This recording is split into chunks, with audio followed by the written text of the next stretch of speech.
सब ये तो जानते होंगे कि साइंसदान कई सालों से हमारी कायनात को स्टडी कर रहे हैं, लेकिन अभी वो कायनात के राजों को अच्छी तरह से नहीं जान सके। साइंसदान हमारी कायनात को जितना ज्यादा एक्सप्लोर करते हैं, उन्हें उतने ही हमारी कायनात के चमका देने वाले राजों के बारे में पता चलता है। फिर चाहे वो किसी स्टार से आने वाले सिग्नल हो या फिर हमारे अपने ही चांद पर कोई चीज हो, हमारी कायनात में ऐसे बहुत ज्यादा ऑब्जेक्ट हैं जो हमें ये सोचने पर मजबूर कर देते हैं कि आखिर ये है क्या। वो ये स्पेसक्राफ्ट जिसे साइंसदानों ने कई साल पहले स्पेस में ये जानने के लिए भेजा था कि क्या ज़मीन के अलावा भी कोई ऐसा सियारा है जहाँ लाइफ मौजूद हो और वह सियारा हमारे लिए बिल्कुल नया हो।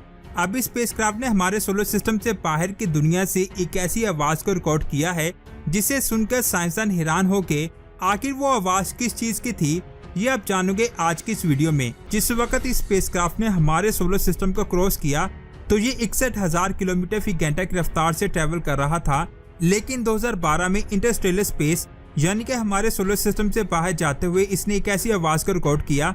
इस आवाज को इस स्पेसक्राफ्ट ने साइंसदानों को भेजा। जब साइंसदानों ने इसे डिकोड किया तो वो हैरान रह गए। आप इस आवाज को सुनिए।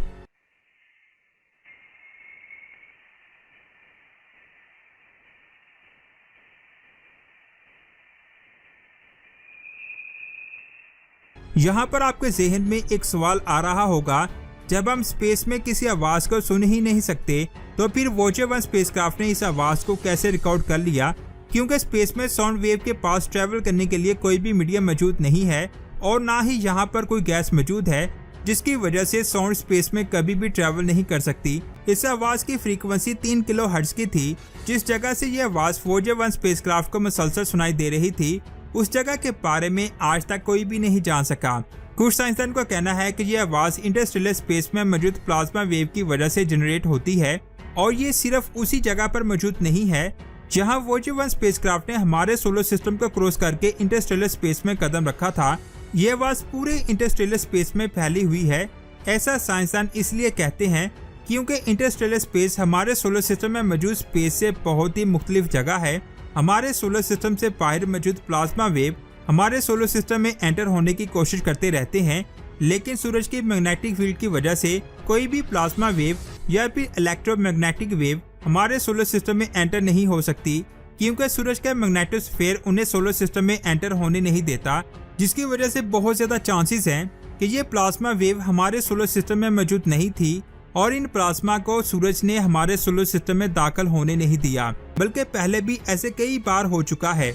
ऐसा ही एक वाकया 2007 में हुआ था, जब साइंसदानों ने स्पेस में ऐसी आवाजें रिकॉर्ड की जो 5 मिलीसेकंड से भी कम वक्त में खत्म हो रही थी। इन आवाजों को फर्स्ट रेडियो वेव्स भी कहा जाता है।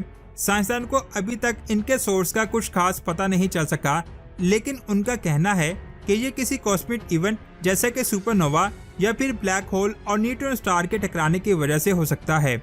यहाँ पर मैं आपको एक और चौंका देने वाली बात बता दूं, एक नॉर्मल FRP इतनी एनर्जी रिलीज करती है जितनी सूरज 3 दिनों में करता है। इससे आप ये अंदाजा लगा सकते हैं कि ये रेडियो वेव कितनी ज्यादा पावरफुल होंगी। अगर आप इन्हें सुनेंगे तो आपको ऐसा लगेगा जैसे कोई एलियन सिविलाइजेशन वॉचर 1 स्पेसक्राफ्ट पर लेजर बीम से अटैक कर रही है। यहाँ पर मैं आपको बता दूं, कुछ साइंसदानों का कहना है कि एलियन सिविलाइजेशन जो इंसानों से बहुत ज्यादा एडवांस है, वो इन रेडियो वेव्स का यूज करके अपने स्पेसशिप को भी चार्ज करते हैं। इन्हीं में से कुछ वेव्स हमारे स्पेसक्राफ्ट से भी टकराई हैं।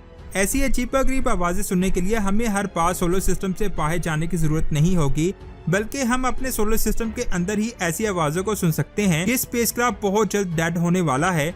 साइंसदान का कहना है कि ये स्पेसक्राफ्ट सिर्फ और सिर्फ 1 से 2 साल ही चलेगा। इसके बाद स्पेसक्राफ्ट का कनेक्शन हमसे टूट जाएगा, फिर ये किसी भी रेडियो सिग्नल को रिकॉर्ड नहीं कर सकेगा और ये इंटरस्टेलर स्पेस में गुम हो जाएगा।